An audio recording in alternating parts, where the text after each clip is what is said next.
আসসালামু আলাইকুম everyone, welcome back to Sinthia's kitchen.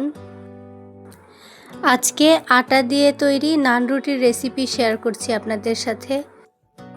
একদম নরম তুলতুলে ও পারফেক্টভাবে কিভাবে আটা দিয়ে নান তৈরি করতে হয় আজকের ভিডিওটা দেখলে বুঝতে পারবেন।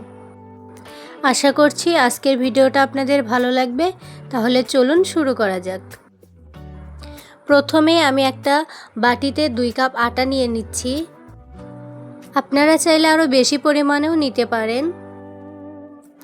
দিয়ে দিচ্ছি 2 টেবিল চামচ চিনি, 2 টেবিল চামচ গুঁড়া দুধ, স্বাদমতো লবণ, 1 টেবিল চামচ ইস্ট,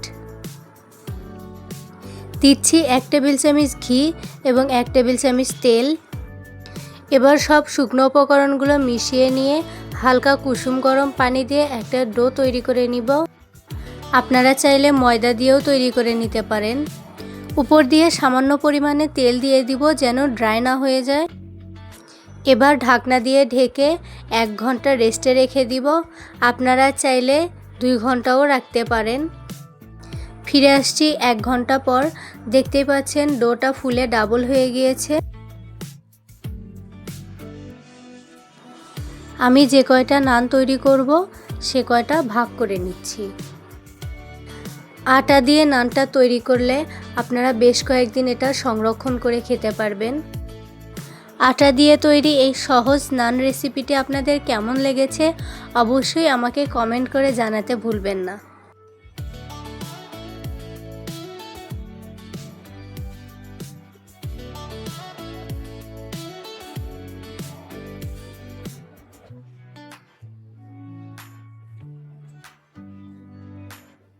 সবগুলো ভাগ করা হয়ে গেলে আরও 5 মিনিট রেস্টে রেখে দিব যেন বেলতে সুবিধা হয়।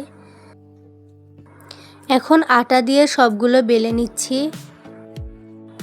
ভিডিওটি ভালো লাগলে একটি লাইক দিয়ে সম্পূর্ণ ভিডিওটি দেখার অনুরোধ রইল। নর্মাল রুটির থেকে সামান্য পরিমাণ মোটা করে বেলে নিতে হবে। আমি এখানে দেখিয়ে দিচ্ছি কীরকম মোটা করে বেলতে হবে। আপনারা চাইলে আরেকটু মোটা করতে পারেন। এখানে আমার সবগুলো বেলে নেওয়া হয়ে গিয়েছে। এখন সবগুলোকে ভেজে নিব।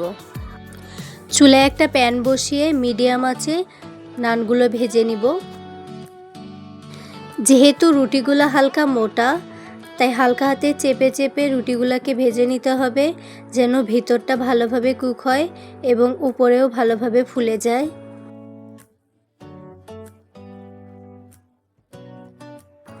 দেখতে পাচ্ছেন রুটিগুলো সুন্দরভাবে ফুলে যাচ্ছে।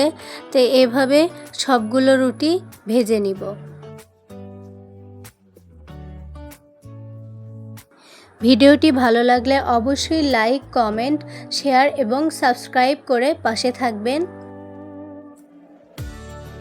আমার রেসিপিটি ফলো করে যদি আপনারা বাসাতে ট্রাই করেন তাহলে আপনাদের নান রুটিটাও পারফেক্ট হবে।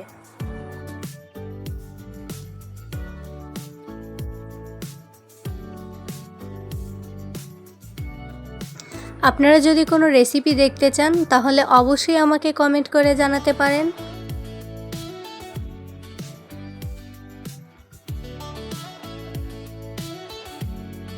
আজকের মতো এখানেই বিদায় নিচ্ছি। ফিরে আসছি নতুন কোনো রান্নার ভিডিও নিয়ে। ততক্ষণ পর্যন্ত সবাই ভালো থাকবেন, সুস্থ থাকবেন। আল্লাহ হাফেজ।